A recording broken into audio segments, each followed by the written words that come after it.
नमस्कार दोस्तों, स्वागत है आपका एक और नए वीडियो में। दोस्तों आज हम लोग मूंग की बेहद खूबसूरत फील्ड पर हैं, आप यहां पर देख सकते हैं।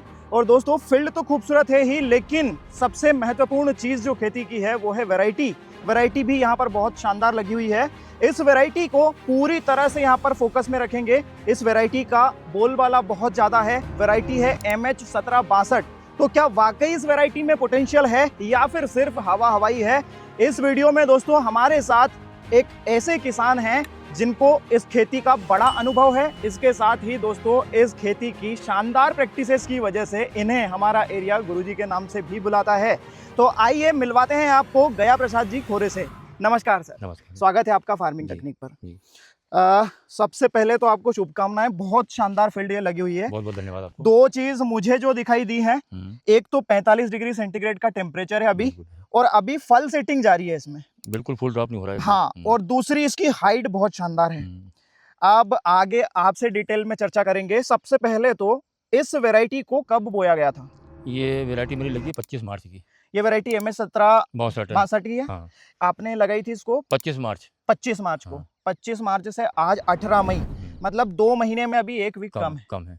और इस वैरायटी को कितना समय लगेगा हार्वेस्टिंग पे आने में? कम से कम 10 से 12 रोज और लेगी। अच्छा, लगभग 15 भी ले सकते हैं। अगर एक सिंचाई को लगाऊंगा हाँ। तो ये 15 दिन में पहुंच जाएगी। सिंचाई नहीं लगाऊंगा तो ये 10 दिन के बाद में आ जाएगी। कितनी सिंचाई अभी तक हुई है इसमें? इसमें 4 सिंचाई कंप्लीट हो चुकी है मेरी। 4 सिंचाई हाँ। हुई है। इसमें 2 सिंचाई मैंने रेलमा लगाई थी हम्म। और 2 सिंचाई मेरी स्प्रिंकलर से हुई इसमें। इस वैरायटी को लेकर आपके क्या अनुभव है उसके बारे में हम डिटेल में जानना चाहेंगे।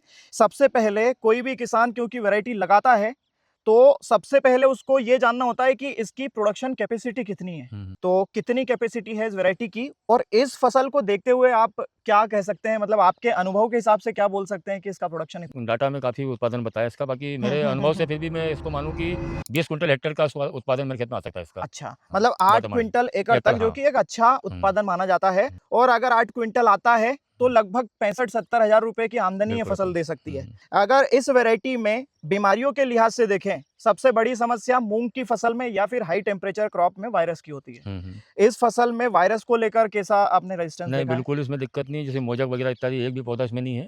दोस्तों आप ये पूरी फील्ड यहाँ पर देख सकते हैं, बहुत शानदार फील्ड है। और इसमें वाकई मोजक का सिंगल पौधा भी दिखाई नहीं दे रहा है। इसको दूसरी बड़ी समस्या जो आती है वो है मारुका का अटैक।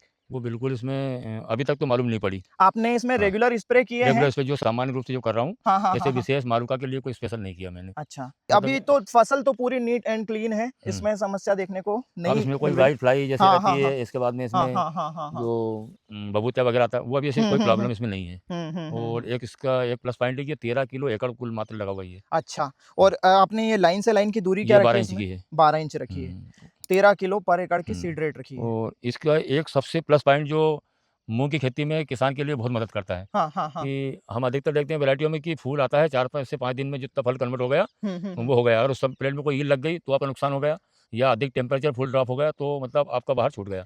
इसमें ये चीज़ नहीं है। हाँ। इसमें रेगुलर फूल लगता जा रहा है, फल पकड़ती जा रही है, इतना टेम्परेचर में भी इसका फुल ड्रॉप नहीं हो रहा है। ये बहुत बड़ा प्लस पॉइंट है इसके लिए। हाँ, क्योंकि अपने यहाँ जैसे देखें तो अभी 15 दिनों से टेम्परेचर 42 से अब ये 45 तक अब आ गया है। बिल्कुल सही है। उसके बाद भी परफॉर्मेंस शानदार है। अभी देखो उधर पूरा फूल मतलब एकदम भरमार चल रही है फूल की। भरमार चल रही है। अब ये उम्मीद लगा सकते हैं कि सारा फूल ये सेट होना है, क्योंकि अभी अब पानी की कोई कमी नहीं रहेगी हमारे पास।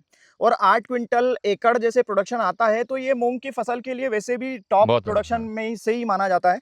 अब इस वैरायटी को आपने लगाया है तो इसमें मैनेजमेंट शुरू से आखिरी तक क्या रखा है? खाद की अगर बात करें तो किस प्रकार का मैनेजमेंट रखा है जिसमें ये आउटपुट देखने को मिल रहा है? देखो ये मेरी ज़मीन जो है खाली गेहूँ की है, नरवाई बहुत ज़्यादा थी इसमें। हाँ। तो नरवाई दिक्कत ज़्यादा देती है, क्योंकि नरवाई वेस्ट होने के लिए ज़मीन का नाइट्रोजन उठाती है। तो मैंने इसमें रोटावेटर करने के बाद 25 किलो यूरिया इसमें पहले फेंकवाया, इसके बाद में बोनी करी मैंने, और उसके बाद में सिंचाई लगवाई। बिल्कुल। और मैंने खाद में इसमें 40 किलो DAP और 10 किलो सल्फर बेंटोनाइट वो मैंने इससे साथ में बोनी के साथ में डलवाया। अच्छा, और इसके बाद में कोई खाद इसके बाद स्प्रे से या फिर नीचे से कोई खाद दिया है? नहीं, इसमें ऐसा अलग से कोई खाद नहीं दिया।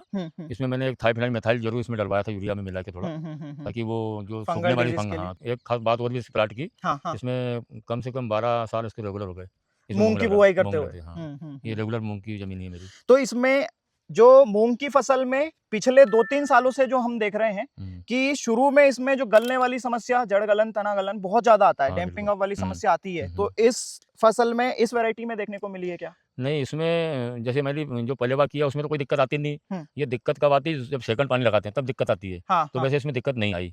पर मैं जब दूसरे प्लाटों में देखा, दूसरी जगह जब जानकारी मिली कि इस बार बहुत ज़्यादा डंपिंग हो रही है, तो मैंने फिर उचित समझा कि इसको स्प्रिंकलर से सिंचाई दूँ, क्योंकि रेलवा पानी में ज़्यादा दिक्कत आती है। उसमें अपने को फ़ायदा मिलता है। तो मैंने इसीलिए स्प्रिंकलर से 2 बार सिंचाई करी मैंने। मतलब शुरुआती जो सिंचाई थी वो स्प्रिंकलर से की गई थी 2?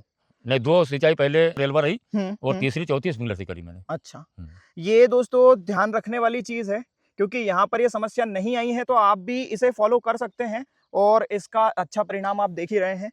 इस फसल को, इस फील्ड को देखकर आपको क्या लगता है दोस्तों, प्रोडक्शन कितना आना चाहिए, आप कमेंट करके जरूर बताइएगा। इसके अलावा कोई प्रो टिप आप देना चाहेंगे मूंग किसानों के लिए कि अगर इस वैरायटी को हमको बुआई करना है तो किस प्रकार का क्लाइमेट हमारे यहाँ चाहिए, मिट्टी किस प्रकार की चाहिए, किस टेम्परेचर रेंज में ये हो जाएगी, बुआई का समय क्या होना चाहिए, ये 3 चीजें बताइए। इस वैरायटी के लिए मेरे हिसाब से 5 मार्च से अगर लग जाती है तो इसमें एक क्षमता इतनी है कि इसको जितनी हम सिंचाई देते जाएंगे तो ये आगे बढ़ती जाएगी। इसका उत्पादन बहुत अच्छा, मतलब 10 कुंटल तक भी जाने की इसमें क्षमता है। इसमें क्षमता है, क्योंकि हम देख रहे हैं इसमें 15 दिन 20 दिन से फूल चल रहा था। ये फली पक चुकी है, इसके बाद में फूल इसका बंद नहीं हो रहा। मतलब ये अगर ये अभी टेम्परेचर बहुत ज्यादा आई है, अगर यही वैरायटी 15 दिन और पहले लग जाती तो अब तक पूरी मैच्योर हो जाती और सारा फल सेट हो जाता और बढ़िया दाना भी बन जाता। अब तक हर फली में दाना सही साट आ जाता, पूरी तरह से सेटिंग आती है इसमें। और इसका दाना किस साइज का है, मीडियम है, छोटा है? मीडियम दाना है, ज्यादा बड़ा भी नहीं है, छोटा भी नहीं है। ये वैरायटी किस रिसर्च सेंटर की है? ये हिसार से निकली हुई वैरायटी ये है। दाना बिल्कुल मीडियम है, ना छोटा भी नहीं है और ज्यादा बड़ा भी नहीं है।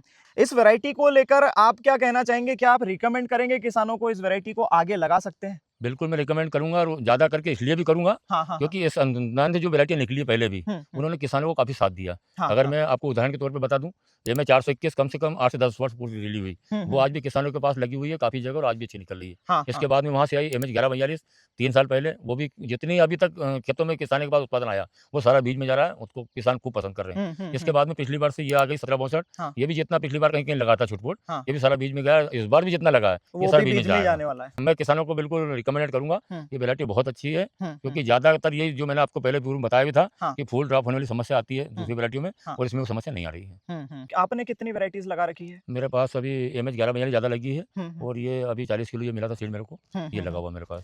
तो इसके कंपैरिजन में दूसरी वैरायटीज क्या कोई हैं जो हम रिकमेंड कर सकते हैं किसानों को? अभी 1142 बहुत अच्छी चल रही है।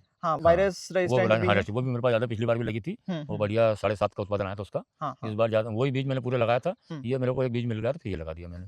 आप इस वैरायटी को जैसे आपने 25 मार्च को मतलब हेवी टेम्परेचर में ही लगाया है और हेवी टेम्परेचर में ही ये कटेगी, मतलब 65 दिन में अगर ये आती है तो ये मान सकते हैं कि वैरायटी 70 दिन की है। अगर इसको मार्च के शुरुआत में, फरवरी एंड में सही समय पर अगर लगाया जाए 70 दिन ले लेगी। अगर ये वैरायटी जैसे मेरे ये पीछे प्लाट जो कटा हुआ पड़ा है, अगर उस टाइम की लगी होती तो ये अब तक कट जाती आराम से, कट जाती और प्रोडक्शन भी बहुत ज्यादा बढ़ता, बहुत जबरदस्त। इसकी पत्तियों का साइज भी कितना शानदार है। इसका क्लोरोफिल शुरू से आखिर तक एक समान रहा और पत्ती का साइज भी इसका बिल्कुल। ये देखिए दोस्तों, आप ये मेरे हाथ से कंपेयर कर सकते हैं इसको, इसकी पत्तियों का साइज भी जबरदस्त है और मैनेजमेंट भी बहुत ज़्यादा नहीं है, फर्टिगेशन भी बहुत ज़्यादा नहीं है। स्प्रे इसमें कितने हुए हैं? स्प्रे इसमें 4 हुए हैं और मूंग की खेती में सामान्य रूप से हर जगह 2 ही बीमारी आती है, मतलब सकिंग पेस्ट आते हैं और रील आती है। बस कॉमन ये चीज़ें इन्हीं के स्प्रे हमने किए हैं जो हमारे को सूट हुए थे।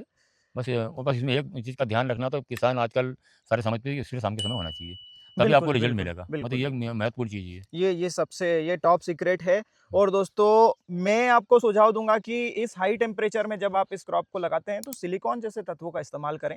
दोस्तों इस वैरायटी को लेकर आपके व्यूज कमेंट सेक्शन में बताइएगा और दोस्तों कोई भी डाउट हो तो आप कमेंट करके पूछ सकते हैं। इसके अलावा कोई और आप मैसेज देना चाहेंगे मूंग किसानों के लिए? मूंग की बस खेती दिनों दिन जो समस्या आ रही है हमारे टेम्परेचर बढ़ने की, मतलब हम कोशिश ये करें कि मूंग की खेती को हम कम से कम 15 दिन पहले कर लें। जो अभी जो वर्तमान में 10 से 12 दिन तक जो टेम्परेचर हाई चल रहा है, हम इससे बच जाए तो ज्यादा अच्छा है। मतलब हम ऐसी क्रॉप पहले चुने, प्लानिंग ऐसी करें कि ये टेम्परेचर तक हमारी फसल कट के तैयार हो जाए, क्योंकि आप जनरली देखते हैं 40-41 डिग्री तक बहुत अच्छा परफॉर्मेंस आता है इसका। बिल्कुल। और उसके बाद में प्रभावित होता है। दोस्तों ये चीज भी आपको ध्यान रखना चाहिए। आपने आपका बहुमूल्य समय दिया, इसके लिए बहुत बहुत धन्यवाद। आपका भी बहुत दोस्तों यहाँ पर मैं इस कंक्लूजन पर पहुंचा हूं कि वैरायटी जो मैंने पहली आंखों से देखी है, इसकी जो हवा बनी हुई है वो हवा नहीं है। वाकई वैरायटी दमदार है। आपने भी दोस्तों अनुभवी किसान से जो इसकी खेती कर रहे हैं उनसे सुना है। इसके साथ ही दोस्तों इस खेती को बड़े रकबे में अगर आप करना चाहते हैं तो बहुत ही शानदार खेती है। 2 महीने की छोटी अवधि में तगड़ा प्रॉफिट ये देती है, तो इसे दोस्तों आप लगा सकते हैं। मैनेजमेंट कम से कम मांगती है, साथ ही दोस्तों ये जमीन को नाइट्रोजन से भर देती है। तो दोस्तों आप भी मूंग की खेती करते हैं या नहीं, और करते हैं तो कौन सी वैरायटीज लगाते हैं, कमेंट करके बताइएगा।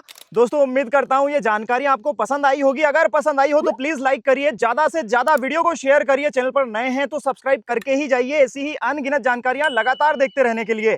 तो मिलते हैं ऐसे ही एक और नए वीडियो के साथ में, तब तक के लिए आप करते रहें मेहनत और देखते रहें फार्मिंग तकनीक। धन्यवाद।